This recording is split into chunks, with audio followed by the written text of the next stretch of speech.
છે દિષ્ટે.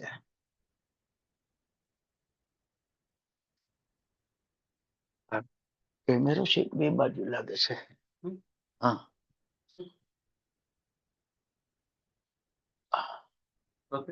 હા ready ready perfect. Mangalam ભગવાન વીરો મંગલમ ગૌતમ પ્રભો મંગલમ સ્થૂલભદ્રાદ્યા જૈન ધર્મોસ્તુ મંગલમ.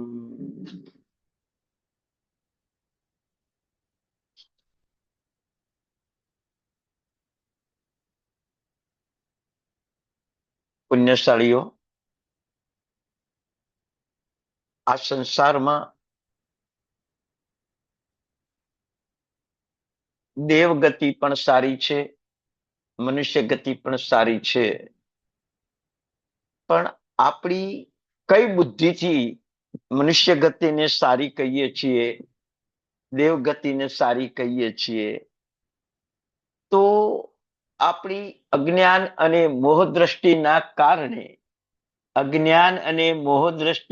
કારણે આપણે દેવગતિને સારી કહીએ છીએ, મનુષ્ય ગતિને પણ સારી કહીએ છીએ. કેમ કે આપણને ભોગના સાધનો ઘણા મળે એટલા માટે. પણ અત્યાર સુધી આપણા પૂર્વજો ભોગના સાધનો 10 પેઢી તમે જોઈ લો, મેળવ્યા, બધાય છોડીને ચાલ્યા ગયા. આપણે પણ છોડીને ચાલ્યા જવાનું છે, પણ મોહ કેટલો છે? ઘર મારું, ધન મારું, સત્તા મારી, પ્રતિષ્ઠા મારી, પ્રસિદ્ધિ મારી, હું કંઈક છું, મને કંઈક આવડે છે, મારા વડે જ આ થઈ શકે છે. આવા અહંકારોની દુનિયામાં આપણે મનથી માની લીધું છે કે હું સુખી છું, પુણ્યશાળી.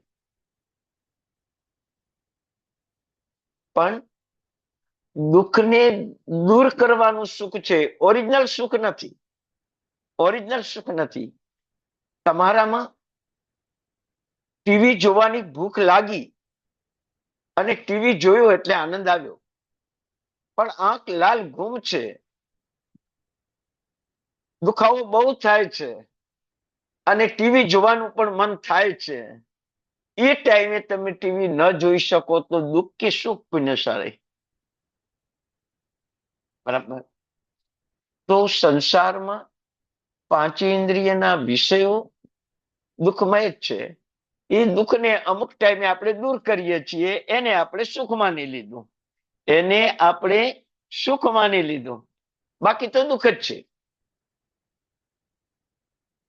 અનંતા સિદ્ધ ભગવંતો થયા, એ બધાએ આ સુખ છોડ્યું. અનંતા અરિહંત ભગવંતો થયા, બધાએ આ સુખ છોડ્યું. આપણને મનમાં શું ભાવ થાય છે? નમો અરિહંતાણમ બોલશું, નમો સિદ્ધાણમ પણ બોલશું. નવપદની વળી નજીક આવી રહી છે, તો અરિહંત પદની આરાધનાને આંબિલ કરશું, સિદ્ધ પદની આરાધનાને આંબિલ કરશું. પણ અનંતા અરિહંતોએ, અનંતા સિદ્ધ ભગવંતોએ જે છોડ્યું છે, એ મારે છોડવાનું છે. એવી નવપદની ઓળી ક્યારે કરી તમે?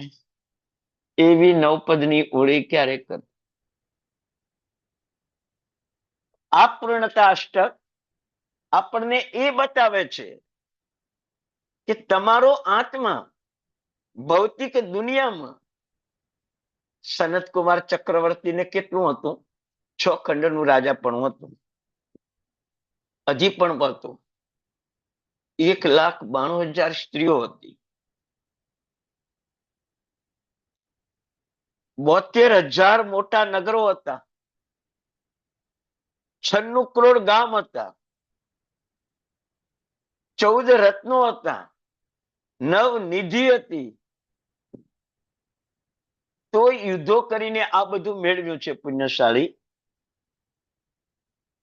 અને શુભુમ અને બ્રહ્મદત્ત ચક્રવર્તી આટલું મેળવ્યા પછી પણ દુઃખી હતા. હજી 6 ખંડ જીતવા જવા છે એવું શુભમ ચક્રવર્તીને મન થયું ને જીતવા નીકળ્યો, દરિયામાં ડૂબી ગયો. તો સુખ ક્યાં? દુનિયાની કોઈ ભૌતિક સંપત્તિ સુખનું કારણ નથી. મનની શાંતિ, તમને એમ લાગે કે આ મારી પાસે છે એવી અનુભૂતિ તમને થાય, એ તમે સુખ માનો છો, એ તમે સુખ માનો છો. ખરેખર સમુદ્રમાં જ્યારે તરંગો ઉછળે અને તમે સમુદ્ર કિનારે હો ત્યારે તમને બહુ આનંદ આવે. કેવા તરંગો, કેવા તરંગો! મોજા ઉછળી ઉછળીને ઉપરથી નીચે પડે ત્યારે તમને સમુદ્ર બહુ સુંદર લાગે, બહુ સુંદર લાગે. બસ એમ સંસારમાં બાળપણમાં રમત ગમતનું સુખ, ટોયઝ રમકડાનું સુખ, સારા કપડા પહેરવાનું સુખ, મિત્રો સાથે હરીફરીને રમવાનું સુખ. જ્યાં ભણવાનું આવ્યું એટલે એક દુઃખ ઊભું થયું, હવે ભણવું પડશે. પરીક્ષામાં સારા માર્કશીટ મેળવવી પડશે, એ દુઃખ ચાલુ થયું. આ શરૂઆત થઈ. તમને કહું, 15 વર્ષ સ્કૂલમાં ભણ્યા, હવે કમાવું પડશે, સંસાર વસાવવો પડશે. જે વસાવેલો સંસાર છે, પુત્રાદિ, પરિવાર, પત્ની આદિ, એનું પોષણ કરવું પડશે. મોટા થશે તો એના સંબંધો કરવા પડશે, એને સાચવવા પડશે. વૃદ્ધાવસ્થામાં પણ એ ભાવ આવે કે અમારું કુટુંબ હંમેશા સુખી રહે, એવો ભાવ ચિંતા કોરી ખાય છે આપણને.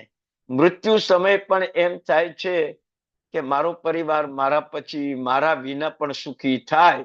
આવો ભાવ આપણને આખી જિંદગી અને દરેક ભાવમાં આ જ ભાવ કર્યો છે આપણે. વિકલ્પો ઉભા કર્યા જ, અને એ વિકલ્પો પૂરા થાય ન હતા, નવા વિકલ્પો પૂરા થાય ન હતા, એનાથી નવા વિકલ્પો, અને એમાં આપણે સુખ માન્યું.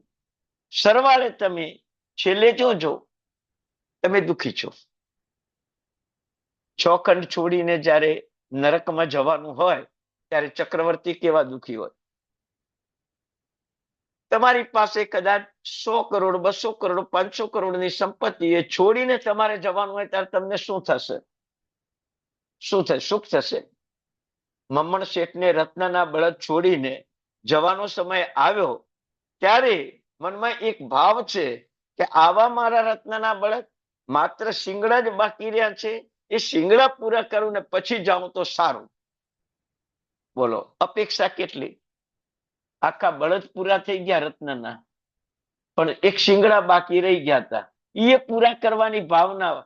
પણ એમ નથી થતું કે આ રત્નના બળદ છોડીને પ્રભુ પાસે દીક્ષા લઈ લઉં, એવો ભાવ નથી આવતો. પુણ્યશાળી વિકલ્પો એટલા બધા સંસારમાં છે કે એમાં જ આપણને સુખ દેખાય છે. આ આપણું અજ્ઞાન છે, અને આ અજ્ઞાનતાના કારણે અનંતા ચક્રવર્તીઓ, અનંતા જ્ઞાની ભગવંતો, પૂર્વધરો, અનંતા સાધુ ભગવંતો, અનંતા શ્રાવક શ્રાવિકાઓ ધર્મ કરવા છતાં નરકમાં ગયા.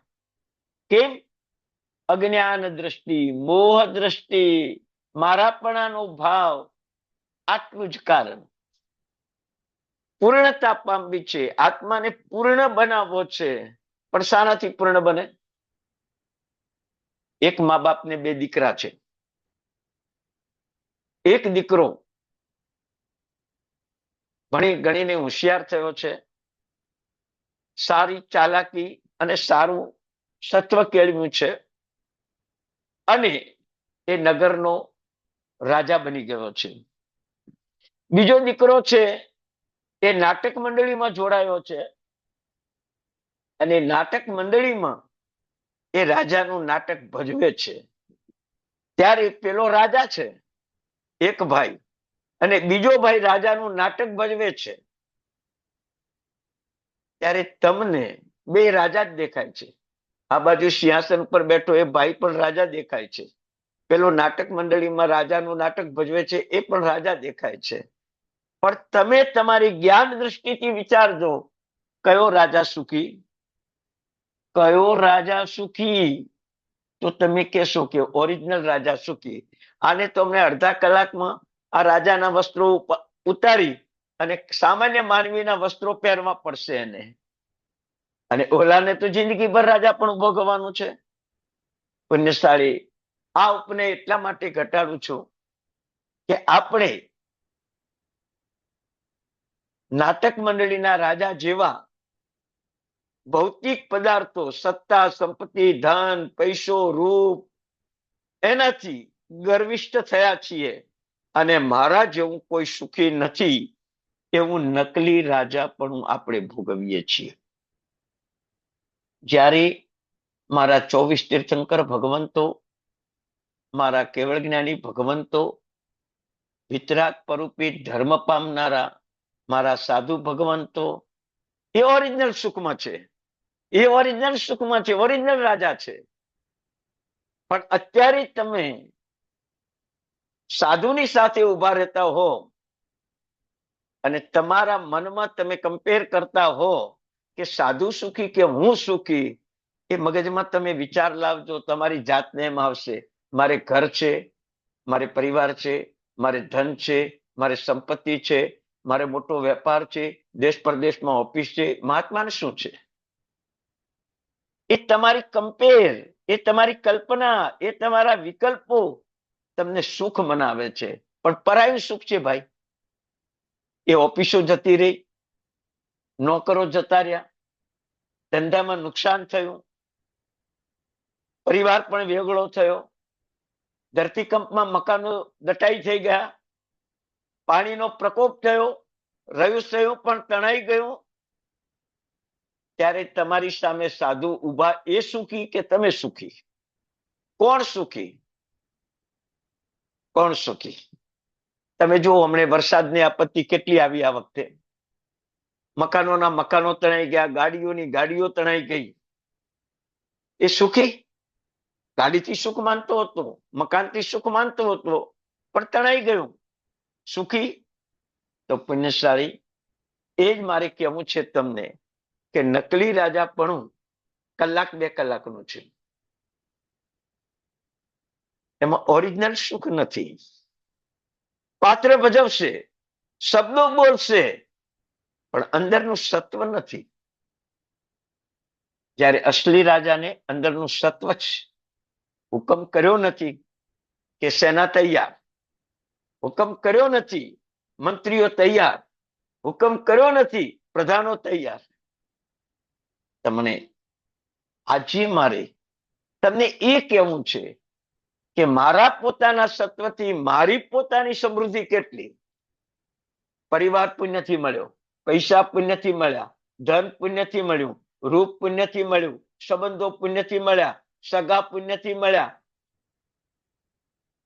આ બધું પુણ્ય પૂરું થશે એટલે બધા ચાલ્યા જશે. ચાલ્યા જશે ને ભાઈ? તમે વિચાર કરજો. કોના રહ્યા સગા? કોની પત્ની રહી? કોના બાળકો રહ્યા? સગર ચક્રવર્તીને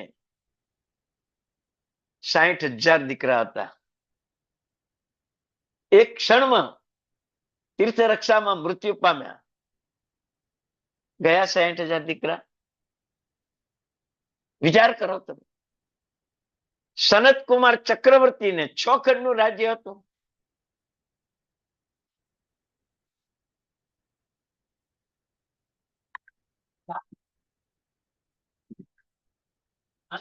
સુંદર શરીર હતું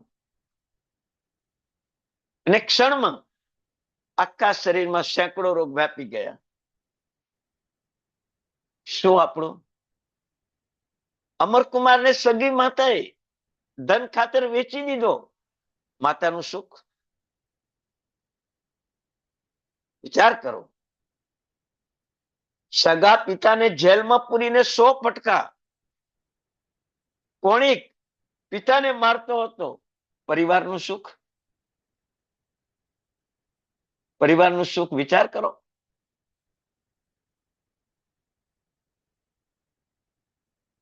ક્યાં સુખ બતાવો? વર્તમાન કાળમાં તો લાખો દાખલા છે. આજે પરિણ્યા કાલ છૂટાછેડા. આજે પરણ્યા પતિ પત્નીનું ખૂન કરે, પત્ની પતિનું ખૂન કરી નાખે, બાળકોને આશ્રમમાં મૂકી દે. વિચાર કરો, જ્યાં સુધી તમારી ભૌતિક દ્રષ્ટિ છે ત્યાં સુધી આ વિકલ્પોની દુનિયામાં તમને સુખ લાગે છે. સવારમાં ખાખરો ખાધો, બપોરે રોટલી ખાધી, સાંજે ભાખરી ખાધી, લોટ એક જ ડબ્બામાંથી લીધો, ઘઉંનો જ લોટ હતો.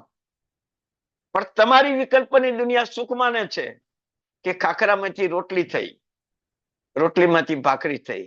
આ વિકલ્પની દુનિયા તમને સુખ માને છે. બોલો, વિચાર કરો. તો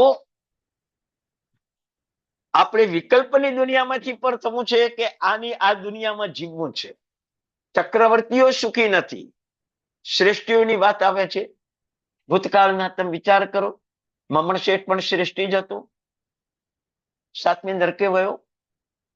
કુચીકર્ણ નામનો વ્યક્તિ 7મી નરકમાં ગયો.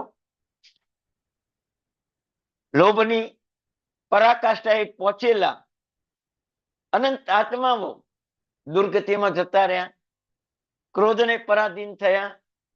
ઉત્તમ સાધુ ચંડ કૌશિક બની ગયા, માનને પરાધીન થયા. બાહુબલી નો કેવળ જ્ઞાન અટકી ગયું. માયાને પરાધીન થયા, લક્ષ્મણા સાધ્વીનો સંસાર વધી ગયો. તમે વિચાર કરો, કયું સુખ છે દુનિયામાં? પણ આપણે એને સુખ માન્યું. બાળક છે સમુદ્ર કિનારે ઉભો અને જે મોજા ઉછળે છે એમાં એને આનંદ આવે છે, પણ ખબર નથી કે ઉછળતા મોજા કદાચ મારા ઉપર આવી ગયા ને તો મને અંદર ખેંચી જશે અને મારું સબ પણ હાથમાં નહીં આવે. એને ખબર નથી. એ બિચારો જોયા કરે, આનંદ પામે છે. એમ આપણને જ્ઞાન દ્રષ્ટિ નથી ને, એટલે આ બધું જોયા કરીએ છીએ. પેલાને 10 કરોડ, પેલાને 20 કરોડ, પેલાને 100 કરોડ, પેલાને 200 કરોડ, પેલાને 2 ગાડી, પેલાને 2 બંગલા. બસ આ જોયા કર્યું. એ વિકલ્પોમાં દોડ્યા. મારે 100 કરોડ, મારે 2 ગાડી, મારે 2 બંગલા, એ દોડ્યા જ કર્યા. પરિણામે 100 કરોડના 50 કરોડ થયા. એટલે તમારી પાસે 10 કરોડ હતા અને 50 કરોડ થયા, 100 ના થયા પૂરા. તમે સુખી કે દુખી? સુખી કે દુખી? બોલ. 2 શેઠની વાર્તા આવે છે, 2 શેઠોની કથા આવે છે. તમે કહો, એ કથાની અંદર એક શેઠ છે, એને આ વર્ષમાં બેસતા વર્ષે નક્કી કર્યું કે આ વર્ષમાં 20 લાખ રૂપિયા કમાવા. આખું વર્ષ પૂરું થયું. વર્ષના અંતે સર્વેયું કર્યું, 16 લાખ રૂપિયા કમાયા. બસ મોઢું પડી ગયું. દિવાળીના દિવસે સર્વેયું મેળવ્યું, મોઢું પડી ગયું. સગા સંબંધી, પુત્રાદિ પરિવાર, પત્ની બધા પૂછે છે કે તારું મોઢું કેમ પડી ગયું? ત્યારે કે મારે 4 લાખનું નુકસાન ગયું. શું કે છે? 4 લાખનું નુકસાન ગયું. દીકરા કે પૂછે છે શેમાં ગયું? પત્ની પૂછે છે કે શેમાં ગયું? પરિવારજનો પૂછે છે શેમાં ગયું? નોકરો પૂછે છે કે શેમાં ગયું? ત્યારે શેઠ એમ કે છે કે મારે આ વર્ષમાં 20 લાખ કમાવાના હતા, પણ મારે 16 લાખ કમાયા, એટલે 4 લાખનું નુકસાન ગયું છે. આ સંસાર, આ વિકલ્પ, આ વિકલ્પ. બીજા એક શ્રેષ્ઠી હતા, અઢળક ધન સમૃદ્ધિ, અઢળક ધન સમૃદ્ધિ. તમને કહું, એમના મિત્રે પૂછ્યું કે ભાઈ તારી પાસે સમૃદ્ધિ કેટલી? પૈસા કેટલા, ધન કેટલું, સંપત્તિ કેટલું, સોના ચાંદી કેટલું? ત્યારે તમને કહું, 20 મુનિ એટલે 20 મેનેજરો એને રોક્યા અને 6 મહિના સુધી ધનની ગણતરી કરી. તમે સમજો કેટલું હશે ધન? 20 મેનેજરો રોક્યા. ધન ગણવાનું, સંપત્તિ ગણવાની, સોના ચાંદી ગણવાના, દુકાનો ગણવાની, ઓફિસો ગણવાની, ઘર ગણવાના, ઉઘરાણી ગણવાની, પડેલી સંપત્તિ ગણવાની. એમાં 20 મુનિમોને, મેનેજરોને 6 મહિના થયા. 6 મહિના પછી 20 મેનેજરોએ કહ્યું કે ભાવિમાં તમારી પેઢીમાં અત્યારે 10 જણ છે, સાંભળજો બરાબર, અને આવા 10 કે 20 માણસો તમારી બીજી પેઢીમાં થાય, ત્રીજી પેઢીમાં પણ 10 થી 20 થાય, ચોથી પેઢીમાં પણ 10 થી 20 થાય, એમ 74મી પેઢી સુધી 10 થી 20 જણા જો કુટુંબમાં થાય ને તો પણ તમારું ધન ખૂટે નહીં, એટલું ધન તમારી પાસે છે. ગણિત સાંભળજો, એક કુટુંબમાં 20 જણ અને 74 પેઢી સુધી ધન ચાલે એટલું ધન છે. પેલાનું મોઢું પડી ગયું મોઢું. બધા ભેગા થઈ ગયા. અરે ક્ષણ માત્ર તો બેભાન થઈ ગયો. પાણી છટ્યું, ભાનમાં આવ્યું. બધા ભેગા થઈને પરિવારજનો પૂછે છે કે તમે બેભાન કેમ થયા? કે શું ના થવું બેભાન? મારી 75મી પેઢી શું ખાશે? 74મી પેઢી સુધી જ મારું ધન ચાલશે. 75મી પેઢી શું ખાશે એની ચિંતામાં હું બેભાન થઈ ગયો. બોલો, હવે આ સંસાર, આપણે બે શ્રેષ્ઠી જેવા જ છીએ. આપણા મનને આ બે શ્રેષ્ઠી સાથે જ સંબંધ છે, પરમાત્મા કે ગણધર સાથે સંબંધ નથી. એટલે જ જ્ઞાનસાર તમને ભણવાનું કહું છું કે તમારી ઓરિજિનલ દશા કઈ છે. બરાબર, મારી પછીની પેઢી શું કરશે એની ચિંતા છે, મારી પાસે આટલું જ છે એની ચિંતા છે. આ બે સૃષ્ટિ જેવી ચિંતા છે. આ બે ચિંતા, તમને તાવ આવે, માથું દુખે, સ્લીપ ડિસ્ક થાવ, બેડ રેસ્ટ થાવ, છતાં આ બે ચિંતા તમને કોરી ખાય. આ બધું દુઃખ ભૂલી જાઓ, પણ આ બે ચિંતા તમને કોરી ખાય છે. આ આપણી અપૂર્ણતા છે. અપૂર્ણતા એટલે અજ્ઞાન દ્રષ્ટિ, મોહ દ્રષ્ટિ. આ બે દ્રષ્ટિ આપણને અપૂર્ણતા છે, અને એના કારણે આપણને સુખ અને સુખના સાધન હોવા છતાં પણ દુઃખી છીએ. સુખ અને સુખના સાધન હોવા છતાં પણ દુઃખી છીએ. લાગે છે તમને? લાગે છે? તમને કોઈક એમ પૂછે, ભાઈ સુખ સાતામાં હો, મસ્ત મજા છે, કોઈ તકલીફ નથી, બરાબર છે? જીવનમાં વ્યવહાર નહીંથી ભલે આપણે કહેવું પડે કે હું સુખી છું, પણ નિશ્ચય નહીંથી તમે સમજો કે સનત કુમાર ચક્રવર્તી સુખી ન હતા, શુભમ અને બ્રહ્મદત્ત ચક્રવર્તી સુખી ન હતા, મમણ શેઠ સુખી ન હતા, 75મી પેઢી શું ખાશે એ શ્રેષ્ઠી પણ સુખી ન હતા. 16 લાખ કમાયો અને 4 લાખનું નુકસાન ગયું એ શ્રેષ્ઠી પણ સુખી ન હતા. અમરકુમારને સગી માતાએ મારી નાખ્યો એ પણ સુખી ન હતી. શ્રેણિક મહારાજાને પોતાના દીકરાએ દરરોજ 100 પટકા માર્યા એ પણ સુખી ન હતો. કોણ સુખી? તો વિચાર કરો તમે, કોણ સુખી? ત્યારે કહ્યું કે જ્યારે આપણામાં જ્ઞાન દ્રષ્ટિ ખુલે ત્યારે આ બધી સમજ પડે કે ન તો સનતકુમાર સુખી છે, ન તો શુભમ અને બ્રહ્મદત્ત ચક્રવર્તી સુખી છે, ન તો મમણ શેઠ સુખી છે, ન તો આ બે શ્રેષ્ઠી સુખી છે, ન તો અમરકુમારની માતાની પાસે ધન કેટલું હતું. એ 12-13 વર્ષ 14 વર્ષનો છોકરો, 40-45 કિલો એનું વજન, એ 45 કિલો વજન જેટલું સોનું રાજાએ, સૈનિક મહારાજાએ એને આપ્યું અને અમરકુમારને લઈ લીધો. હવે 45 કિલો સોનું એની પાસે અત્યારે હાજર છે, પણ એ સુખી છે? અમરકુમારને કેમ માર્યો? સુખી નથી માટે. તો વિચાર કરો, 45 કિલો સોનું છે તો એ સુખી નથી. જ્ઞાન દ્રષ્ટિ નથી એટલે આપણે દુઃખી છીએ. એક પૂર્ણતા અષ્ટક બતાવે છે કે તમારી જાતને તમે ભૌતિક પદાર્થોથી સુખી છો એમાંથી તમે બહાર નીકળો એ જ્ઞાન દ્રષ્ટિ. પણ ભૌતિક પદાર્થોમાં સુખી છો તો તમારા આત્માની પૂર્ણતા એટલે સિદ્ધત્વ પણ એ તમારું સિદ્ધ નહીં થાય.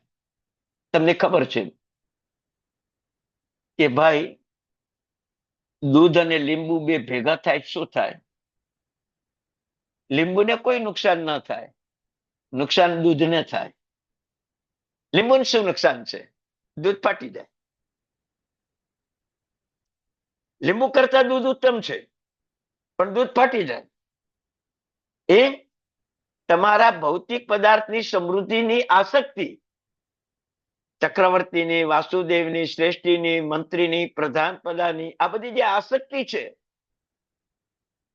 એ તમારી આત્મામાં પડેલી અનંત જ્ઞાન, અનંત દર્શન, અનંત ચારિત્ર રૂપ સમૃદ્ધિ એને વેરવિખેર કરી નાખે, વેરવિખેર કરી નાખે, વિનાશ કરી નાખે, ફાડી નાખે. તમારી પાસે વધે શું પછી? ન ભૌતિક સમૃદ્ધિ પુણ્યના સંયોગે મળી છે, ક્યારે ચાલી જાય ખબર નહીં.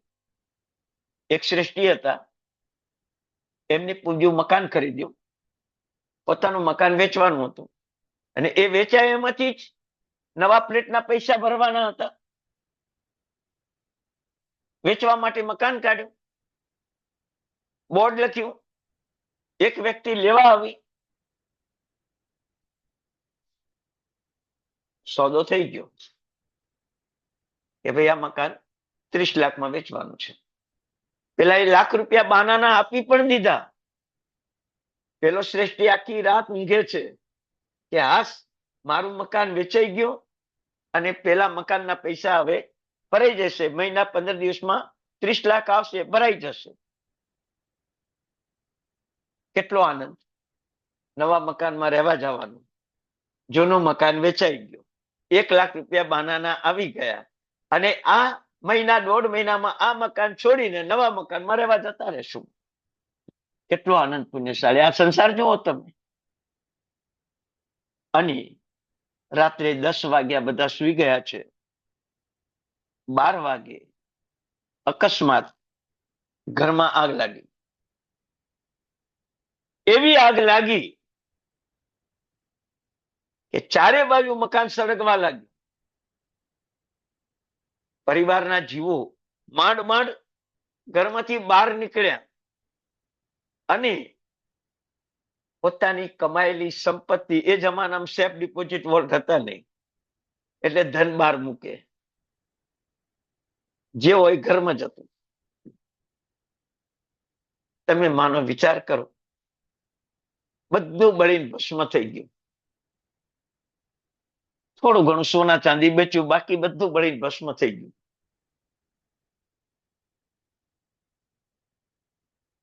દસ વાગે એવો મનમાં ભાવ હતો કે હવે નવા મકાનમાં રહેવા જવાનું છે, અને 12 વાગે લાગેલી આગે ન તો પોતાનું મકાન રાખ્યું કે ન તો નવા મકાનમાં રહેવા જાય હવે એવો રાખ્યો. કારણ કે હવે તો લાખ રૂપિયા ગુમાય. સમજો, એને મકાન લેવું હતું, પૈસા આપશે 29 લાખ ત્યારે જ મળવાનું, પણ મકાન જ બળીને ભસ્મ થઈ ગયું તો શું થશે? હવે કહો, હવે શું થશે? બરાબર. એટલે આવો દુઃખમય સંસાર, વિશ્વાસ કરવાને યોગ્ય નહીં એવો સંસાર, અને છતાંય આપણે નિરાંતે ઊંઘીએ છીએ ને જે રાત્રે, કેવા નિરાંતે ઊંઘીએ બોલો, વિચાર કરો. આ બધા દ્રષ્ટાંત તમારી નજર સામે રાત્રે સ્વપ્નમાં આવે તો સવારમાં દીક્ષા લેવાનું મન થાય. અનાથી મુનિ એક રાજકુમાર હતા, શરીરમાં વ્યાધિ થયો, રાજવૈદ્યો મટાડી ન શક્યા, ઘણા ઔષધ ઉપચાર કર્યા, ન મટાડી શક્યા, ઘણા મંત્ર તંત્ર કર્યા પણ ન મટાડી શક્યા. ત્યારે એ રાજકુમારને મનમાં એમ થયું કે વ્યાધિ એવો કે રાત્રે ના ઊંઘાય, દિવસે શાંતિથી રહેવાય નહીં, જરાક અવાજ થાય તો સહન ન થાય એવો વ્યાધિ, દાહજ્વર. રાજકુમાર છે ને દાહજ્વર છે, કોઈ રીતે રોગ શાંત થતો નથી, મંત્ર તંત્રો પણ કરી ચૂક્યા, પણ પૂર્વ ભવના કોઈ સંસ્કાર લઈને આવ્યો આ ભાવમાં માતા પિતા એને ધર્મ સંભળાવે છે, ધર્મ સમજાવે છે, ત્યારે એના મનમાં એક વિચાર આવે છે કે આ જગતમાં સૌથી મોટો મંત્ર હોય તો સાધુપણું. સૌથી મોટો મંત્ર હોય તો સાધુપણું. તીર્થંકર ભગવંતોને પણ દીક્ષા લઈને સાધુપણું સ્વીકારવું પડે છે, પછી જ તીર્થંકર થાય, એની પેલા તીર્થંકર ના થાય. સૌથી મોટો મહામંત્ર હોય તો સાધુપણું છે. અને એ સાધુપણાની તાકાત છે કે મારા રોગ મટાડી દેશે. બસ રાત્રે બધા જ આજુબાજુ બેઠેલા છે, ઠંડકના ઉપચારો શરીર ઉપર કરાય છે, કોઈ માલિશ થાય છે, કોઈ ચંદનનો લેપ થાય છે, કોઈ રીતે પણ અંદર દાહ વર્ષ શાંત થાય એવા ઉપચારો ચાલુ છે, પણ કોઈ ઉપચાર કામ કરતો નથી. ત્યારે આ રાજકુમારે મનમાં નિર્ણય કર્યો કે જો આજે રાત્રે આ રોગ મટી જાય તો આવતીકાલે સવારે દીક્ષા લેવી. શું કહ્યું? આ રોગ આજે મટી જાય તો આવતીકાલે સવારે દીક્ષા લેવી. અને માનો છેલ્લા 6 મહિનાથી આંખ બંધ જ નથી થઈ, ઊંઘ આવી જ નથી, પરિવાર ચારે બાજુ બેઠો છે, અને આ મનમાં એક પ્રતિજ્ઞા કરી કે આજે રાત કે રોગ મટી જાય તો આવતીકાલે સવારે દીક્ષા લઈ લેવાની. મુહૂર્ત નથી દેખવાનું, મુહૂર્ત નથી જોવાનું, દીક્ષા માટે મુહૂર્ત ના જોવાય. જે ટાઈમે ભાવ થાય એ ટાઈમે દીક્ષા લેવી પડે, અને એ ટાઈમે લો એ મોટામાં મોટું મુહૂર્ત છે. ઉત્સાહ આનંદ જેવું કોઈ મુહૂર્ત નથી. તમારો ઉત્સાહ આવે દીક્ષા લેવી, જો ભગવાનના સંવત્સરની દીક્ષા થતી કોઈનું મુહૂર્ત જોવરાતો? દશાણ ભદ્ર રાજા વંદન કરવા આવ્યા હતા, દીક્ષા લઈ લીધી. ગૌતમ સ્વામી વગેરે 11 બ્રાહ્મણો પ્રભુનો સામનો કરવા આવ્યા હતા, દીક્ષા લઈ લીધી. 1444 બ્રાહ્મણો પણ ભેગા દીક્ષા લઈ લીધી. કોઈ મુહૂર્ત જોયો? જોયો? આપણે જોઈએ, કાળ એવો છે. અને એ રાજકુમાર 10 વાગ્યા, 11 વાગ્યા, આંખ બંધ થઈ, પડખા ફેરવતા હતા, આમથી આમ આમથી આમ થતા હતા, એ શાંત થઈ ગયા. 12 વાગ્યા ને ઘસઘસાટ ઊંઘ આવી ગઈ. પરિવાર જાગતો છે. હાશ, આજે અમારા આ રાજકુમારને શાંતિથી ઊંઘ આવી છે. 6 મહિને કેટલો આનંદ, કેટલો આનંદ પુણ્યશાળી. અને આખી રાત ઘસઘસાટ ઊંઘી ગયો. સાથે રહેલો પરિવાર, રાજકુમાર, રાજ પરિવાર, એ બધા પણ નિરાતે ઊંઘી ગયા. સવાર થઈ, સૂર્યોદય પહેલા રાજ પરિવાર જાગી ગયો છે, રાજકુમાર ઊંઘ્યા છે. કેટલો આનંદ! મારો રાજકુમાર, મારો રાજપુત્ર, માતા અને પિતા, રાજા અને રાણી એવી આનંદની અનુભૂતિ કરે છે. હવે મારા દીકરાને કોઈ તકલીફ નથી, બસ હવે અમે બધા સુખી. બોલો, વિચાર કરો. રાજપાટ છે, આખા નગરનું રાજ્ય છે, નગરના પરિવારજનો, નગરના લોકો રાજાની આજ્ઞામાં છે. નથી નગરમાં ચોરી થતી, નથી ડાકુગીરી થતી, નથી વ્યભિચાર, નથી દુરાચાર, નથી અનાચાર. આવું શ્રેષ્ઠ નગર છે. હવે રાજા સુખી કે દુખી? છતાંય રાજકુમારની આવી પરિસ્થિતિના કારણે દુખી હતા. અને એ રાજકુમાર આખી રાત નિરાતે ઊંઘ્યા. હવે સુખી કે દુખી રાજકુમાર, રાજા ને રાજરાણી? તમારા મનમાં એક નિયત કે સુખી. પણ આ સુખ ક્ષણિક છે ભાઈ, ક્ષણિક છે. બરાબર સવાર થઈ, રાજા અને રાણી, પુત્ર જાગે, જગાડવો નથી, જાગે એટલે આપણે એની સ્વાગત કરવું છે, સુંદર સ્વાગત કરવું છે. અત્યારનો કાળ છે ને, કોઈની એનિવર્સરી હોય તો એને ખબર ન પડે એવું એન ટાઈમે એના માટે આપણે તૈયારી કરીએ છીએ. અને એને અચાનક ગિફ્ટ આપી એવો અનુભૂત થાય છે, અને એમાં તમને આનંદ આવે છે, બરાબર છે. કોઈની બર્થડે પાર્ટી હોય, કોઈની એનિવર્સરી હોય, કોઈનો વળી કઈ પરીક્ષામાં એક્ઝામમાં પાસ થયા હોય અને એ હોય, આવા કેટલાય અત્યારે સંસારના લોભામણા નિમિત્તો તમને સુખના ઉભા કર્યા છે, પણ એમાં ક્યારે દુઃખ આવે કહેવાય નહીં. ઘાટકો પર એક જૈન યુગલ રહેતો હતો, એમનો એક દીકરો હતો, એની સગાઈ મુલુંડ બાજુ થઈ અને બંને જણા ફરવા ગયા છે મુંબઈમાં કોઈ થિયેટરમાં પિક્ચર જોયું છે. પિક્ચર જોઈને રિટર્ન થઈ રહ્યા છે અને રસ્તામાં ટ્રકવાળાએ ટક્કર મારી અને એ ટક્કરમાં જે એની પત્ની હતી એ ફેંકાઈ ગઈ અને જે પતિ દીકરો હતો એક ટાયર નીચે આવી ગયો, મરી ગયો. તમે વિચાર કરજો, ક્ષણ પહેલા કેવો ભાવ હતો, ઘરે જાશું, સુઈ જાશું, પાછા ફરીથી પિક્ચર જોવા જશું, પાછા મળશું, પછી આપણા મેરેજ થશે, આપણે સ્વતંત્ર જીવશું, આપણે સારો બિઝનેસ કરશું, આપણે એક પ્લેનમાં ઉડશું, કેટલા બધા વિચારો હતા, બધા ખતમ. આ સંસાર 2 વર્ષ પહેલા ઘાટકો પરનો બનાવ તમને કહું છું, જીવતો જાગતો. આ બનાવની ઉત્કૃષ્ટતા તો એ છે ત્યારે દીકરાનું મૃત્યુ, પોલીસ કેસ, ડ્રાઈવર પકડાઈ ગયો છે.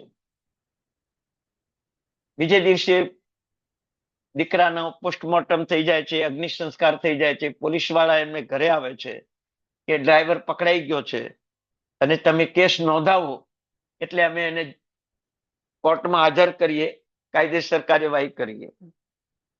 ત્યારે એ માતા પિતા જૈન હતા. એ માતા પિતાએ કીધું પોલીસ વાળાને કે અમારો દીકરો ગુમાવ્યો છે, એમને કેટલો દુઃખ છે. હવે બીજાના દીકરાને હું જેલમાં પુરાઈશ તો એની પત્ની, એના મા બાપ, એના નાનો પરિવાર, દીકરા દીકરી, એ બધા કેટલા દુઃખી થશે.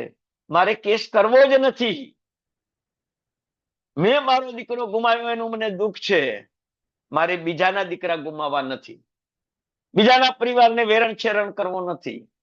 કેસ પાછો ખેંચી લીધો, એટલે કર્યો જ નહીં.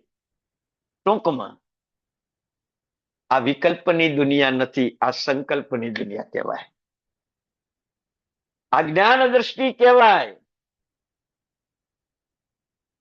એ ડ્રાઈવર ચરણોમાં પડ્યો શેઠના અને કહ્યું કે શેઠ, તમારા જેવી ઉદારતા દાખવનાર કોઈક જ હશે.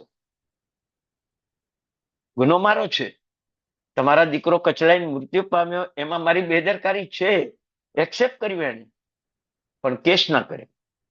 પુણ્યશાળી તમને કહું છું, 55 કલાક આપણે યોગ શાસ્ત્રમાં પસાર કર્યા.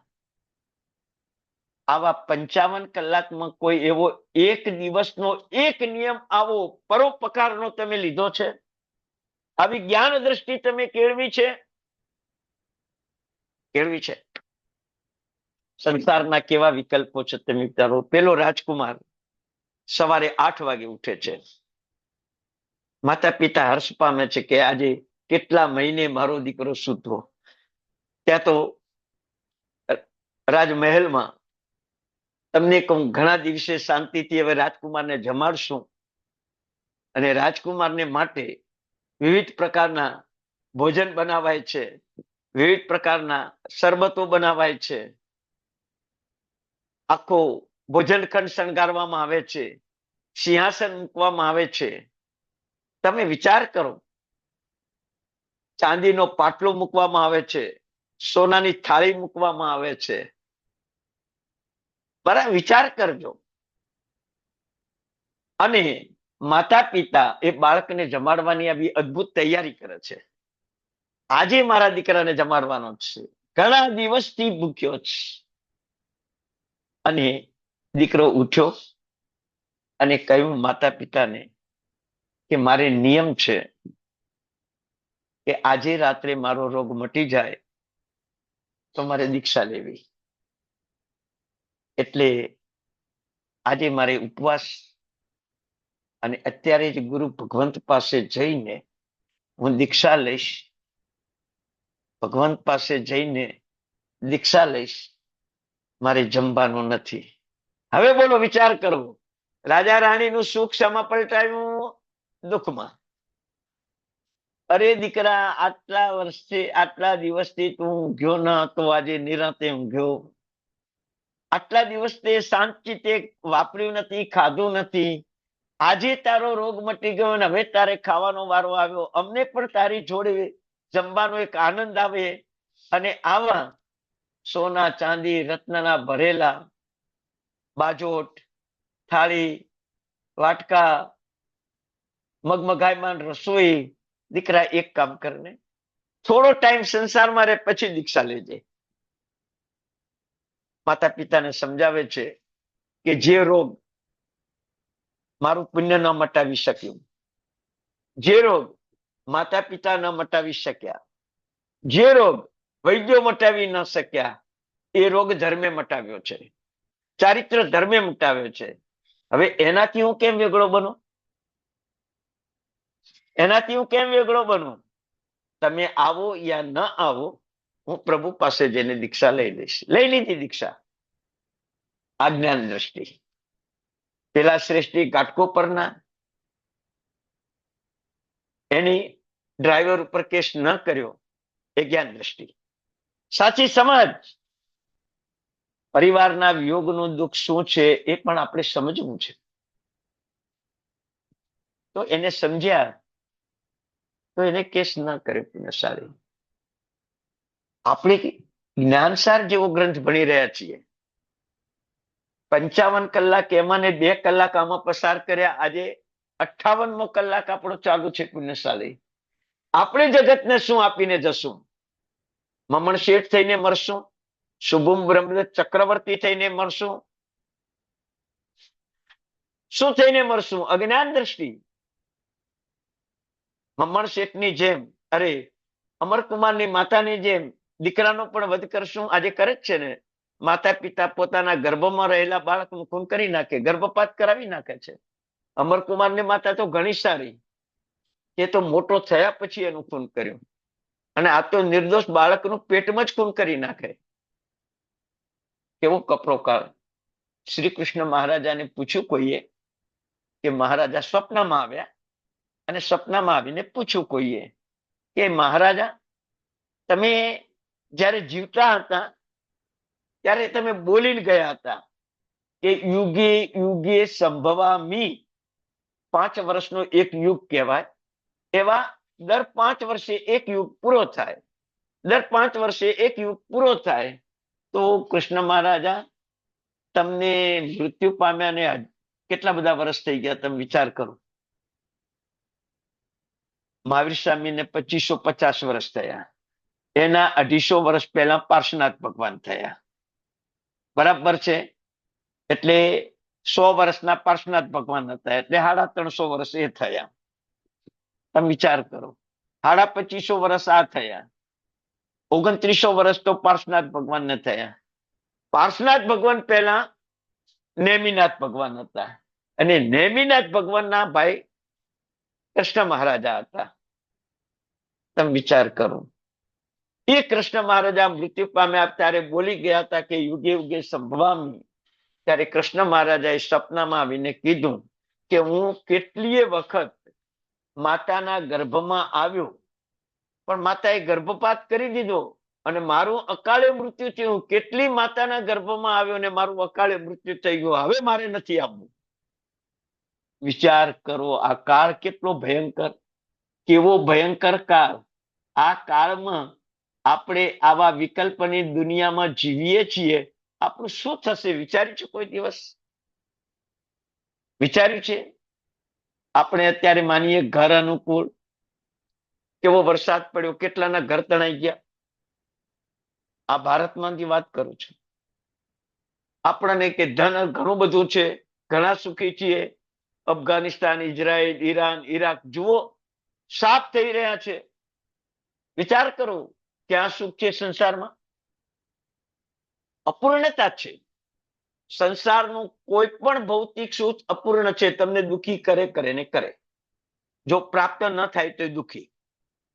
સુખ પ્રાપ્ત ન થાય, સમજી લો કે તમારે એક દીકરો જુએ છે, એ દીકરો પ્રાપ્ત ન થયો તો દુઃખી. દીકરો પ્રાપ્ત થાય ત્યારે એને ભણાવવો, ગણાવવો, મોટો કરવો, પરણાવવો, એને ધંધે લગાડવો, એ ન લાગે ત્યાં સુધી દુઃખી. દીકરાની વહુ આવી અને 5-7 વર્ષ સુધી એને ત્યાં ઘોડીઓ ન બંધાયું, પરિવારમાં પુત્ર પુત્રીનો જન્મ ન થયો, પાછા દુઃખી. પુત્રનો જન્મ થયો અને આંધળા દીકરાનો જન્મ થયો, પાછા દુઃખી. પાછા દુઃખી. તમને કહું, આ સંસારની એક ભયાનકતા તમને બતાવું છું. આ નજર સામે અત્યારે વર્તમાન કાળની દુનિયાનો દાખલો છે. નામ નહીં આપું તમને કહું. વર્તમાન કાળની દુનિયાનો દાખલો. આંધળો બાળક જન્મ્યો, કરોડો રૂપિયા છે, અને કેન્દ્ર સુધી એની લાગવગ છે, અને આંધળો દીકરો જન્મ્યો, અત્યારે દુઃખી છે. કરોડોની સંપત્તિ, નરેન્દ્ર મોદી સુધી કેન્દ્રમાં લાગવગ, અને પોતાને ત્યાં આંધળા દીકરાનો જન્મ, દીકરાને ત્યાં. હવે શું પરિસ્થિતિ? હવે બોલો, સંસાર સુખી? તમે બધા અત્યારે માનીને બેઠા છો કે સંસાર સુખમય છે, સાધુઓ દુઃખી છે. એ મગજમાંથી કાઢી નાખો. સાધુઓ સુખી છે, આપણે દુઃખી છીએ. આનું નામ જ્ઞાન દ્રષ્ટિ. એટલે આજે ત્રીજી ગાથામાં તમને એ સમજાવવું છે કે જ્ઞાન દ્રષ્ટિ નહીં કેળવું તો તમને આ બધા ભૌતિક સુખો લોભામણા લાગશે, અને એમાં અનંતા જીવો 7મી નરકમાં પહોંચી ગયા. 7 નરકમાં અનંતા જીવો પહોંચી ગયા. આ લોભામણા સુખમાં અનંતા જીવો નિગોદમાં પહોંચી ગયા. અનંતા જીવો સૂક્ષ્મપણામાં પહોંચી ગયા. જે લિમિટેડ જીવોએ જાણી લીધું આ રાજકુમારની જેમ કે દીક્ષા લઈ લેવી, એવા તરી ગયા. તમને કહું, આપણને કદાચ દીક્ષા પાળવા માટે 81, 82 આંબીલ ક્રિયા કદાચ આપણાથી ન પણ થાય, અને દીક્ષા ન લેવાય તો મનમાં એટલો વિચાર તો ખરો ને કે મહિનાના 30 સામાયિક, 12 મહિનાના 360 સામાયિક, એનાથી કમ જીવન નથી જીવવું. નહીતર આ દુઃખો ગમે ત્યારે તમને, દુઃખો નહીં, આ સુખો ગમે ત્યારે તમને ફસાવી દેશે. ગમે ત્યારે ફસાવી દેશે. જ્ઞાન દ્રષ્ટિ કેળવાય એટલે એક સામાયિક તો આપણા જીવનમાં અવશ્ય હોવું જ જરૂરી છે. પાર્લામાં એક ભાઈ છે, મહિનામાં 20 દિવસ ફોરેન રહેવું પડે છે, 10 દિવસ ઇન્ડિયામાં રહે છે, અને તોય 30 સામાયિક કરે છે. અત્યારના વર્તમાન કાળનો દાખલો આપું છું તમને. પાર્લામાં રહે છે ને 20 કે 15 દિવસ, 18 દિવસ, કોઈ વાર 12 દિવસ ફોરેન રહેવું પડે છે. ધંધો એવો છે, વારા પરથી બધા ભાઈઓ જાય આવે છે, પણ 30 સામાયિક કરવાના એટલે કરવાના. તમારે કોઈ આવી નબળી પરિસ્થિતિ કરી કે આપણે સામાયિક ન થાય? સામાયિક ન થાય. સુરતમાં એક ભાઈ, સારો એવો બિઝનેસ. તમને કહું, મહાત્માના વાક્યાનમાં સાંભળ્યું કે ચારિત્ર ન લેવાય તો સામાયિક તો કરવું જ પડે, કારણ કે ચારિત્રનું બીજ જ સામાયિક છે. એ શ્રેષ્ઠીએ નિયમ લઈ લીધો. વર્ષો પહેલાની વાત કરું, એટલે 15-20 વર્ષ પહેલાની વાત છે. તમને કહું કે સામાયિક ન થાય તો 100 રૂપિયા ભંડારમાં મૂકવા, દરરોજનું એક સામાયિક કરવાનું, અને સામાયિક ન થાય તો 100 રૂપિયા ભંડારમાં મૂકવાના. વર્ષમાં 20-25 સામાયિક, 30 સામાયિક ન પણ થયા, 100 રૂપિયા ભંડારમાં મૂકી દીધા. મનમાં વિચાર કર્યો કે મેં 30 સામાયિક ગુમાયા. 3000 ભંડારમાં મૂક્યા એની ચિંતા નહીં, પણ 30 સામાયિક ગુમાવ્યા. હવે એવો નિયમ લેવો છે કે 100 ના 500 કરું, પણ સામાયિક મારે થવું જોઈએ. તમે વિચાર કરજો, બીજા વર્ષે પણ 10,000 રૂપિયા ભંડારમાં મૂકવા પડ્યા, 20 સામાયિક ન થયા. 500 રૂપિયા 20 સામાયિક ન થયા. હવે મનથી વિચાર કર્યો કે 20 સામાયિક મેં ગુમાવ્યા આખા વર્ષમાં, મારે ગુમાવવા નથી. 1,000 રૂપિયા કર્યા. એક સામાયિક ન થાય તો 1,000 રૂપિયા ભંડારમાં મૂકવાના. આખા વર્ષમાં 10 સામાયિક ન થયા. હવે તમને શું થાય? હવે 10 સામાયિક લાખ રૂપિયા ભંડારમાં મૂકી દો ને. આપણે બધા આવા, જ્ઞાન દ્રષ્ટિ નથી આપણી પાસે, ધર્મ દ્રષ્ટિ છે, જ્ઞાન દ્રષ્ટિ નથી. પેલા શ્રેષ્ઠી વિચાર કરે છે કે 10 સામાયિક પણ કેમ ગુમાવવા? ચારિત્ર લેવું છે તો દરરોજનું એક સામાયિક જોઈએ. એ શ્રેષ્ઠી અત્યારે જીવે છે. અત્યારે શું નિયમ છે ખબર છે? એક સામાયિક ન થાય તો 10,000 રૂપિયા ભંડારમાં મૂકવા. પૈસા ગણાય છે, સુખી છે, દીકરાઓ સારું કમાય છે, પણ 10,000 રૂપિયા ભંડારમાં મૂકવાના. અને તમને કહું, જે દિવસના 10,000 રૂપિયા ભંડારમાં મૂકવાનું નક્કી કર્યું છે, એ વર્ષથી આજ સુધી એક પણ સામાયિક ગયું નથી. એક પણ સામાયિક ગયું નથી. ક્યારેય 10,000 રૂપિયા ભંડારમાં મૂકવાનો વારો આવ્યો નથી. હવે હું તમને પૂછું કે 10,000 વધારે કે એક સામાયિક વધારે? પુણ્યશાળી, તમારી જ્ઞાન દ્રષ્ટિ મારે ખોલવી છે આજે. પછી જ્ઞાન દ્રષ્ટિનું ફળ શું છે એ પછી સમજાવીશ. પેલી જ્ઞાન દ્રષ્ટિ ખોલવી છે. 100 રૂપિયા કરતા સામાયિકનું મૂલ્ય વધારે, 500 રૂપિયા કરતા સામાયિકનું મૂલ્ય વધારે, 1,000 રૂપિયા કરતા સામાયિકનું મૂલ્ય વધારે, અને 10,000 રૂપિયા કરતા સામાયિકનું મૂલ્ય વધારે. વિચાર કરજો પુણ્યશાળી, તમે 3 લાખ રૂપિયા કમાવ છો દરરોજ, દર મહિનાના? દર મહિનાના 3 લાખ રૂપિયા કમાવ છો? નથી કમાતા તો સમજો એક સામાયિક દરરોજનો કરો. એક સામાયિક દરરોજનો કરો. ગમે ગયો કટોકટીનો ટાઈમ આવે, એક સામાયિક કરો. હા, તમારી કોઈ નબળી પરિસ્થિતિ ઊભી થાય અને આખો દિવસ તમારે પરિવાર કે સમાજના ઉત્થાનમાં અને કાર્યોમાં તમારે રોકાવું પડે, એ દિવસે સામાયિક ન થાય તો એડવાન્સ 20 સામાયિક તમારે કરીને રાખવાના. એડવાન્સ, કે જે દિવસે સામાયિક ન થાય એ દિવસ ખાલી ન જાય. 20 સામાયિક એડવાન્સ છે, એક સામાયિક એમાં લૂંધી લેવાનું. એડવાન્સ. તમને ખબર છે, બેસતા વર્ષની રજા હોય, બીજની રજા હોય, ત્રીજની રજા હોય, ચોથની રજા હોય, જ્ઞાન પાંચમના કેટલાક ઓફિસ ખોલે છે. એ ઓફિસ ખોલે, મંગલિક કરી પાછા આવી જાય, પાછા આખા દિવસ આરાધના સાધનામાં જોડાઈ જાય. એ 5 દિવસમાં તમે દરરોજના 4-4 સામાયિક કરો ને, એટલે 20 સામાયિક એડવાન્સ થઈ જાય.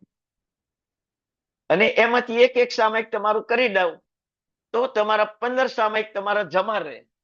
અને કદાચ વર્ષના 360 દિવસમાં કોઈ વાર સામાયિક ન થયું તો આ 15 સામાયિક જમા થાય. પણ સામાયિકનું મૂલ્ય કેટલું? 10,000 રૂપિયા આજના કાળમાં. જોકે આપણે મૂલ્ય ના આંકી શકીએ. આ તો ભૌતિક દુનિયાનો તમને દાખલો આપું છું. આપણી પાસે જ્ઞાન દ્રષ્ટિ કેળવાય ને એટલે પૂજા કરતા સામાયિકનું મહત્વ વધારે છે. મને બતાવું, અત્યારે પૂજાનો ક્રેઝ ખૂબ જાગ્યો છે. પૂજા વિના પાણી ન પીવાય, આવો ક્રેઝ જાગ્યો છે. પ્રભુ દર્શન કર્યા વિના પાણી ન પીવાય એ વાત ચોક્કસ છે, પણ પૂજા કર્યા વિના પાણી ન પીવાય એ વાત ખોટી જ છે. પૂજાનો અધિકાર જ બપોરે 10 થી 12 છે. તો નવકારશી ક્યારે કરો પુણ્યશાળી? ક્યારે નવકારશી કરો? એટલે નિયમ એ છે કે પ્રભુ દર્શન કર્યા વિના પાણી ન પીવાય. પણ આજે એવો ક્રેઝ જાગ્યો છે કે પૂજા કર્યા વિના પાણી ના પીવાય. સવારમાં 5:30 ઉઠે, સ્નાન કરી લે અને 6 વાગે ભગવાનને નવરાઈ દે, 6:30 પૂજા કરી રહે, પછી ભલે 7:15 નવકારશી આવતી હોય, પછી બેસી રહે. કારણ કે પૂજા કર્યા વિના નવકારશી ન થાય. આવા નિયમો, ગાંડા નિયમો લઈ લે લોકો. ભગવાનની આજ્ઞા છે કે 10 વાગ્યા પછી પૂજા કરવાની, પણ નિયમ કેવી રીતે અપાય વહેલી પૂજા કરવાનો? આ એક વ્યવહાર છે. કોઈની નિંદા નથી કરતો હું. તમને તમારા સત્ય ધર્મની તમારી સામે પરુપણા કરું છું. કોઈની નિંદા નથી કરતો અને મારે નિંદા કરવાનો કોઈ અધિકાર નથી. કોઈ અધિકાર નથી મારો. મારે તો અહીંયા બેઠા પછી સત્ય ધર્મની પરોપણા, અને જ્યારે પણ અહીંયા બેસું છું ત્યારે સારાય વિશ્વના બધા જ સંબંધોથી અલિપ્ત થઈને બેસું છું. કોઈક જ વખત મારે કટોકટી આવે તો બોલવું પડે, બાકી તમે જોઈ લો, તમને અત્યારે 58 કલાકનો અનુભવ છે, મારે વચ્ચે બોલવાનો સમય જ ના આવે. અલિપ્ત થઈને બેસું, અંદરથી બોલું છું. એટલે પરમાત્માના આ ધર્મને ઉત્સાહથી, આનંદથી, હર્ષથી તમે બીજાને આપશો ને, લાખો ગણું પણ મને પ્રાપ્ત થશે. એટલે મારા મુખ ઉપર ક્યારેય તમે 58 કલાકમાં અપ્રસન્ન ભાવ જોયો પણ નહીં હોય. કારણ કે જ્ઞાન પ્રત્યે એવો ભાવ છે, જ્ઞાન મને ઉત્સાહ જગાડે છે, મને ઉલ્લાસ જગાડે છે. એટલે તમને આપવામાં મને ખૂબ આનંદ આવે છે. પુણ્યશાળી પરમાત્માનું શાસન છે, મારા ઘરનું નથી. આજે એક સાધુ ભગવંતને ક્લાસમાં ભણાવતો હતો, અને સાધુ ભગવંત પણ તન દઈને ભણતા હતા. એમાં એક શ્લોક આવ્યો, અધ્યાત્મસાર નામનો ગ્રંથ છે, એમાં એક શ્લોક આવ્યો. એ શ્લોકની અંદર લખ્યું, અધ્યાત્મસારના ગ્રંથ કરતા યશો વિજય ઉપાધ્યાયે લખ્યું કે આ ગ્રંથ મેં ભલે નવો બનાવ્યો,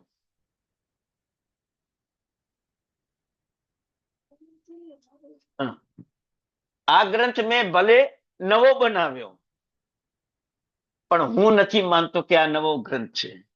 મારા જેવા હજારો યશો વિજય થઈ ગયા છે, અને કોઈ યશો વિજયે લાખો વર્ષ પહેલા, લાખો 24 પહેલા આવો નવો કોઈ ગ્રંથ બનાવ્યો હોય, તો હું આ નવો ગ્રંથ બનાવું છું એવું મારાથી કેમ કહેવાય? બનાવ્યો નવો, પણ મારાથી એમ ન કહેવાય કે આ મેં નવો ગ્રંથ બનાવ્યો. બરાબર?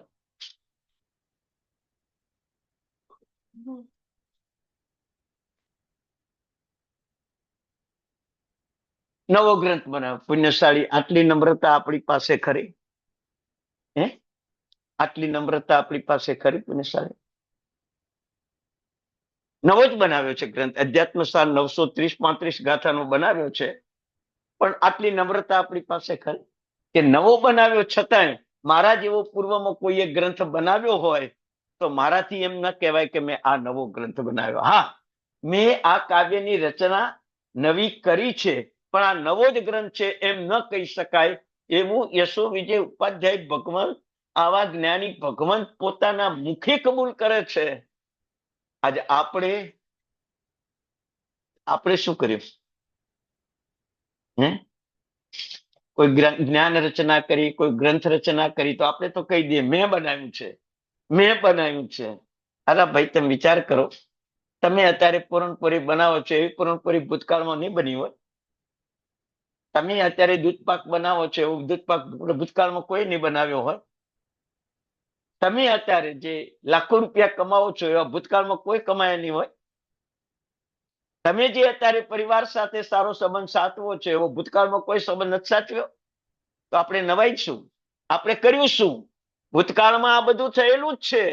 આવી નમ્રતા દાખવવીને એનું નામ જ્ઞાન દ્રષ્ટિ. પુણ્યશાળી, આવી નમ્રતા દાખવવી એનું નામ જ્ઞાન દ્રષ્ટિ.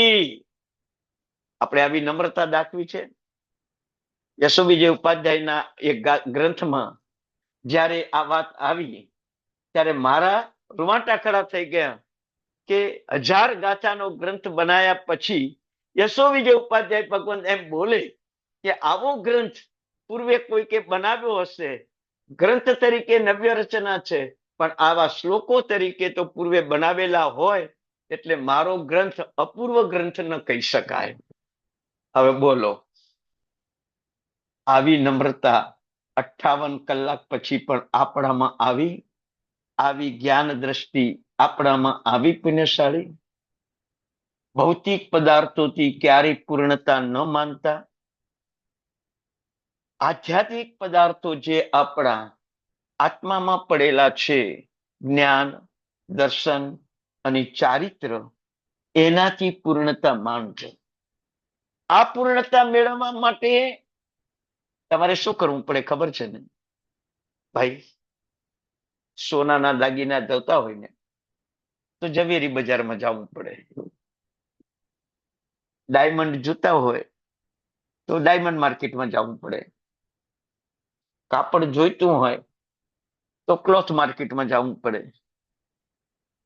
કરિયાણું જોઈતું હોય તો કરિયાણાની માર્કેટમાં જવું પડે. એમ આપણને જ્ઞાન દ્રષ્ટિ જોઈએ છે ને તો ગુણોની દુનિયામાં જવું પડશે. કોની પાસે કયો ગુણ છે એ ગુણો જોતા શીખો. જેટલા જોશો એટલા જ ગુણો તમારી પાસે આવશે. જીવ માત્રમાં ગુણ છે, પદાર્થ માત્રમાં ગુણ છે.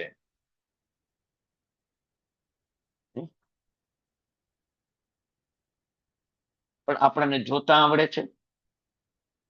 જોતા આવડે છે આપણને? બરાબર. એક બાળકે સ્કૂલમાં બીજા બાળકને પૂછ્યું, ગુજરાતી ભાષા છે, પૂછ્યું કે આપણે 11 વાગે સ્કૂલે આવવાનું અને 5 વાગે સ્કૂલમાંથી નીકળવાનું. 2 વાગે રિસેસ પડે ને 3 વાગ્યા સુધી રિસેસ હોય તો 11 વાગ્યા, 2 વાગ્યા, 3 વાગ્યા, 5 વાગ્યા એમ કેમ કહેવાય છે? એમ કેમ કહેવાય છે? બીજા છોકરાએ સરસ જવાબ આપ્યો કે ઘડિયાળમાં જે મિનિટનો સમય દર્શાવે છે, જે કલાકનો સમય દર્શાવે છે, જે સેકન્ડનો સમય દર્શાવે છે એને કાંટા કહેવાય છે.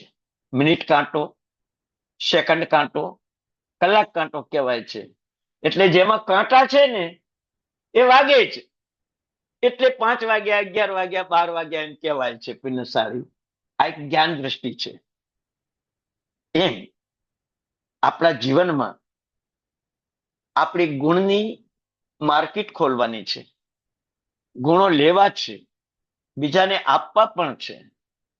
તો જીવ માત્રમાં ગુણ જોતા શીખો. જીવ માત્રમાં ગુણ જોતા શીખો. બરાબર છે? પશુ, પક્ષી, માનવ બધામાં ગુણ જોતા શીખો. એક કબૂતર છે ને સડેલું અનાજ ન ખાય, અને આપણે છે ને 6 મહિનાથી પેક થયેલો કંપનીનો બિસ્કિટ છે, ખાવાનો ખોરાક છે, 2 મહિના 3 મહિના કંપનીનો પેક કરેલો વાસી ખોરાક આપણે ખાઈએ એટલે આમાં સડી પણ ગયો હોય.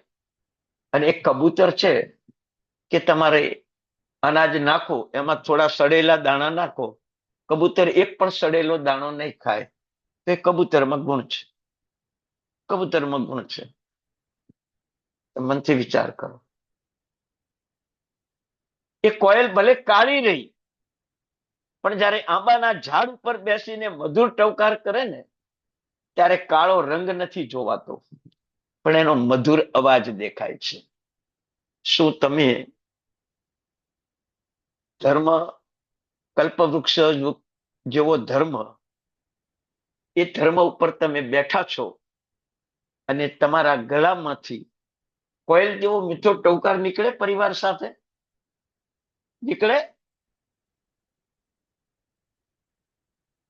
તમે બોલો છો કલ્પવૃક્ષ ઉપમાન. ધર્મ કલ્પવૃક્ષ જેવો છે. અને એ ધર્મ એટલે સામાયિક પ્રતિક્રમણ, પૂજા, નવકાર વાળી, નવકારસિંહ ચોવિયાર એવા ધર્મરૂપી વૃક્ષ પર બેઠા જ છો તમે. તમારા ગળામાંથી આવો કોયલ જેવો મીઠો ટવકાર નીકળ્યો. એ કાગડો ભલે કાળો રહ્યો પણ એને ખાવાનું મળે ને તો પેલું ચાખે. ચાખે ને બરાબર લાગે ને તો ઝાડ ઉપર ઉડીને બેસે, બધા કાગડાને બોલાવે અને બધા કાગડા ભેગા થાય ત્યારે ખાવા બેસે. તમારે ત્યાં આવી સાધર્મિક ભક્તિ ખરી? ખરી સાધર્મિક ભક્તિ પુણ્યશાળી? જ્ઞાન દ્રષ્ટિ કેળવાય ને ત્યારે કેવા ગુણો કેળવાય. એ કાગડા કાળો તોય ગુણ, કોયલ કાળી તોય ગુણ. એ કુકડાને તમારી સાથે કાંઈ લેવા દેવા નથી. તમારી પાસે ખાલી અનાજ ખાય એટલું જ છે, પણ એ 5 વાગે એટલે ટહુકો કરે જ, કુકડે કુક તમને ઉઠાડીને જંપે. શું છે ભાઈ તમારી જોડે લેવા દેવા એને? તમે એને વસ્ત્રો નથી આપતા, તમે એને સોનાનો હાર પહેરાવતા નથી, કોઈ દિવસ સોનાનો દોરો પહેરાવતા નથી. એક મુઠ્ઠીભર અનાજ નાખો છો અને તમારી સામે વફાદાર છે. પરમાત્માએ આટલું બધું તમને 5 ઇન્દ્રિયનું સુખ આપ્યું, તમને અઢળક સમૃદ્ધિ આપી, સુંદર પરિવાર આપ્યો. ત્યારે તમે તમારા માટે અને તમારા પરિવાર માટે, તમારા સમાજ માટે, તમારા સગા સંબંધી માટે ધર્મનો ટહુકાર તમે કર્યો? તમે કર્યો? ચર્ચ ગેટ, એની બાજુમાં મરીન લાઇન્સ સ્ટેશન છે, એ સ્ટેશનની બાજુમાં પાટણ મંડળ છે. મુંબઈની વાત કરું છું. એ પાટણ મંડળની બાજુમાં દેરાસરની સામે જ એક બિલ્ડિંગ છે. એ બિલ્ડિંગમાં એક ભાઈ રહે છે. આજે લગભગ 65 વર્ષની એમની ઉંમર છે. એ જ્યારે 27-28 વર્ષના હતા ત્યારે એ અઠાઈ કરતા હતા. એ અઠાઈ કરવાનું પરિસરમાં અઠાઈ કરવાનો એમને બહુ આનંદ આવે. ક્યારેક તો મૌન અઠાઈ કરે, 5, 7, 10 વર્ષ તો અઠાઈ કરી.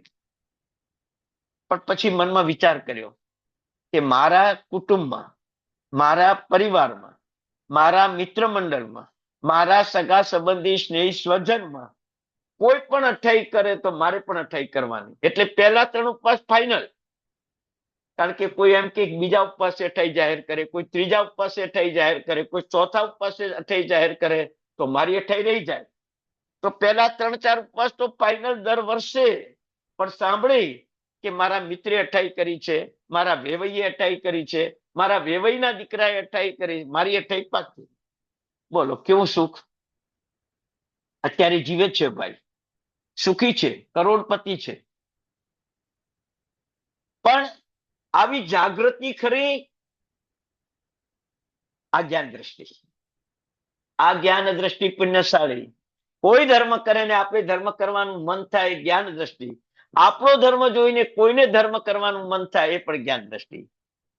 કોયલનો ટવકાર જોઈને મીઠું બોલવાનું મન થાય, કાગડાનો સ્વભાવ જોઈને સાધર્મિકને, પુણ્યાશ્રાવકને જે ભક્તિ કરવાનું મન થાય, કુકડાને જોઈને કોકને જગાડવાનું મન થાય ધર્મની જાગૃતિ માટે. આવા પક્ષીઓમાં પણ ગુણ છે પુણ્યશાળી. આપણામાં કેટલા ગુણ? આપણામાં કેટલા ગુણ? પેલો સિંહ છે, વર્ષમાં 1 વાર અબ્રહ્મનું આચરણ કરે. આપણે કેટલા બ્રહ્મચારી? વર્ષમાં 1 જ વાર અબ્રહ્મનું આચરણ. ઉંમર થઈ છતાં છોડતા નથી. કેવી વાસનાઓ, કેવી વાસનાઓ! વિચાર કરો.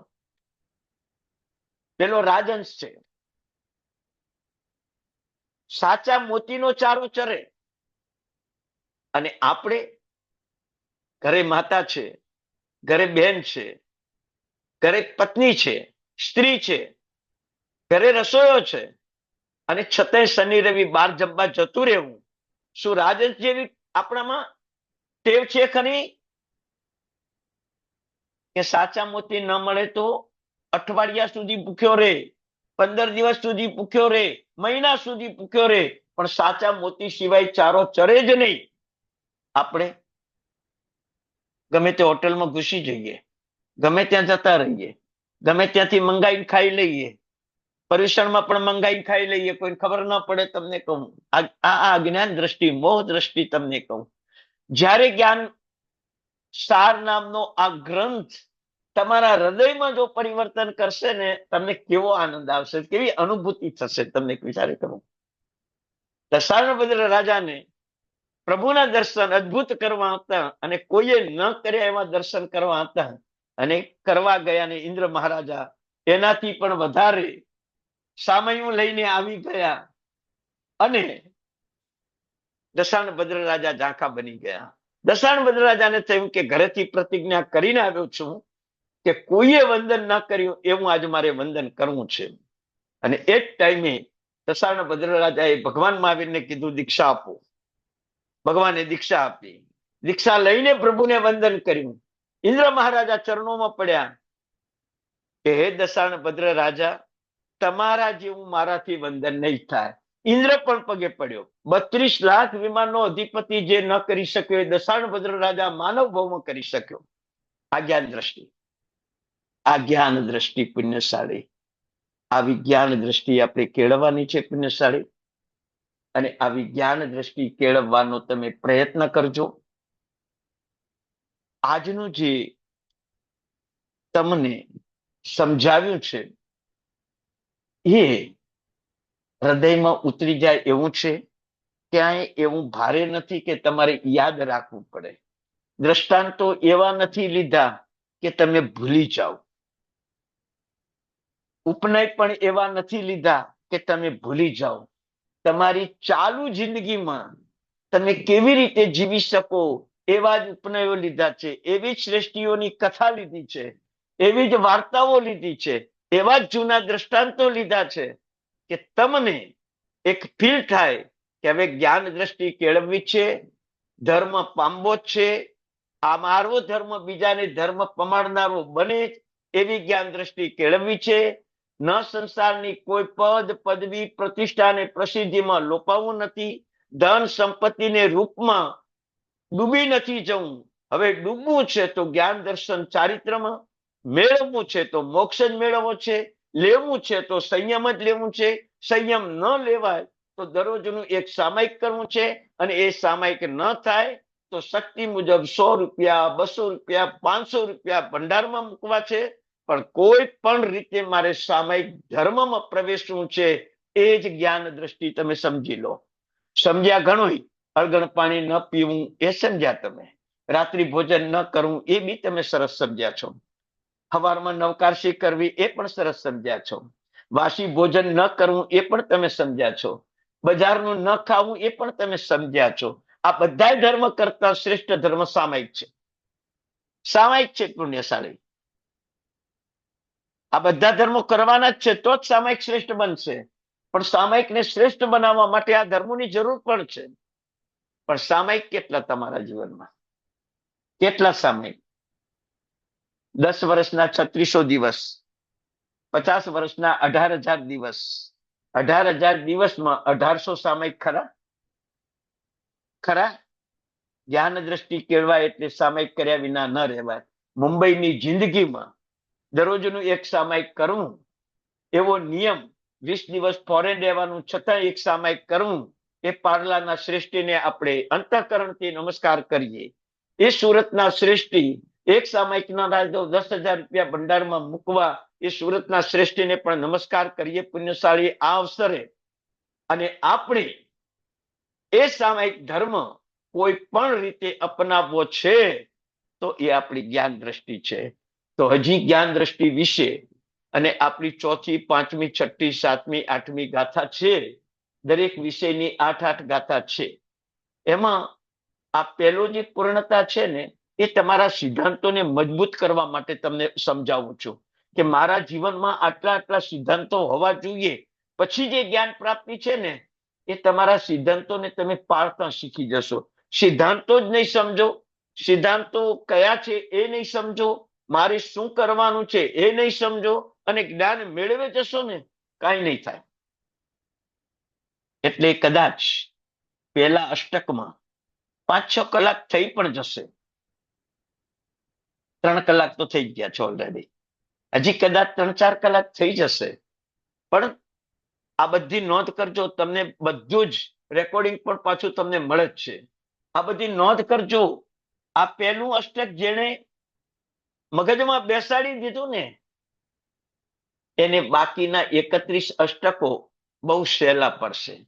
કારણ કે ગામડામાં કમાવું હોય ને તો 6-7 કલાક દુકાન કે 8 કલાક દુકાન ચલાવવી પડે.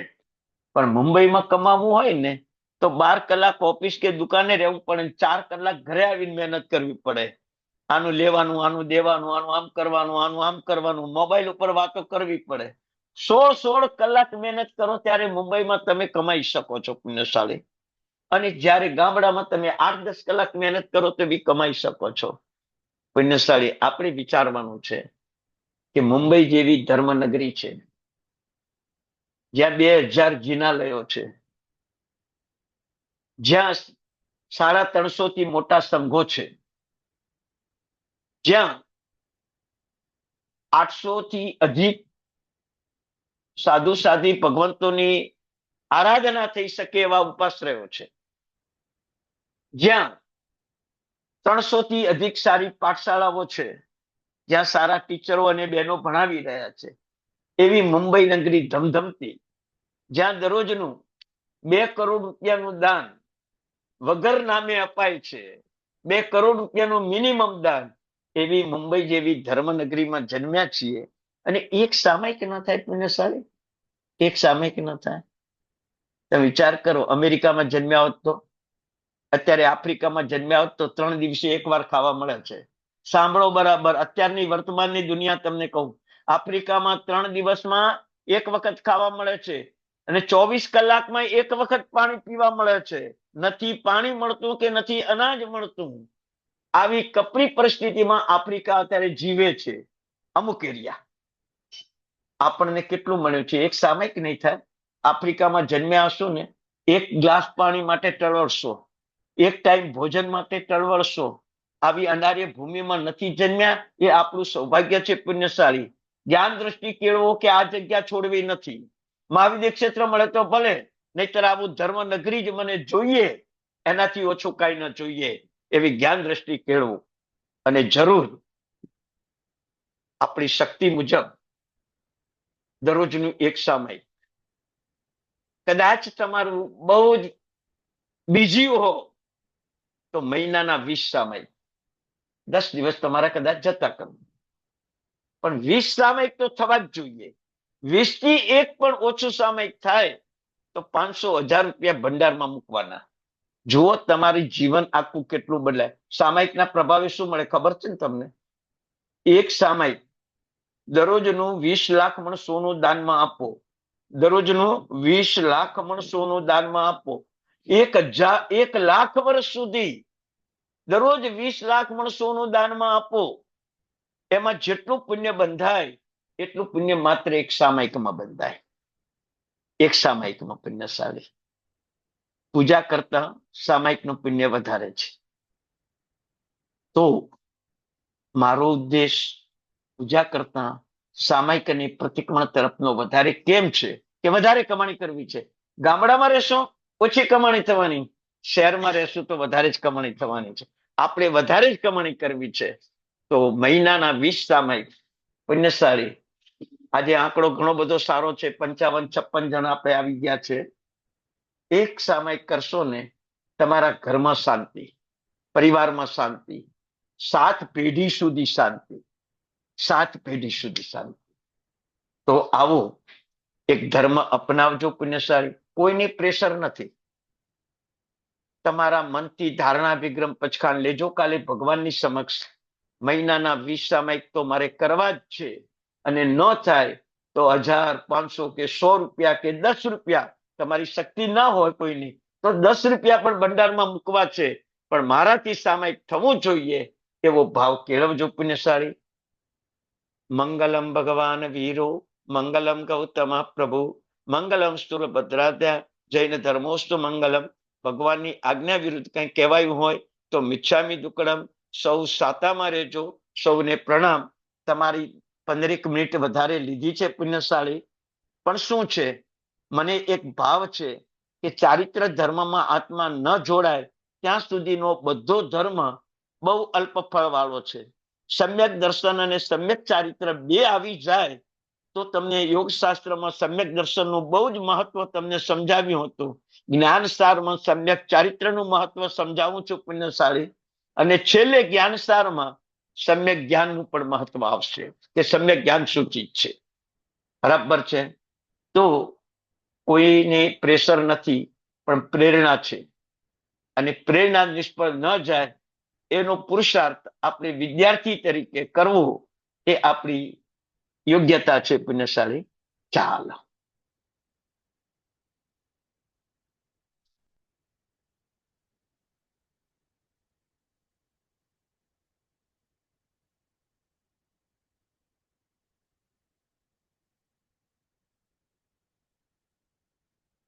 પ્રણામ સર. પ્રણામ પ્રણામ પ્રણામ પ્રણામ પ્રણામ સર. ખૂબ ખૂબ અનુમોદના. પ્રણામ સર. પ્રણામ સર, સાદા મરેજો. સર. હાજી ખૂબ ખૂબ પ્રણામ અનુમોદના. પ્રણામ પ્રણામ બધાને પ્રણામ પુણ્યશાળી પ્રણામ પ્રણામ સર. બહુ સરસ. હાજી હાજી ભંડારી હા ભંડારી ખૂબ સાહેબ સરસ. કોકો ચાલો હા, અરવિંદભાઈ ભંડારી સાહેબ ખૂબ ખૂબ ધન્યવાદ તમને બી આજે પ્રણામ સર. ખૂબ ખૂબ હા અનુમોદના. હાજી હો હાજી હાજી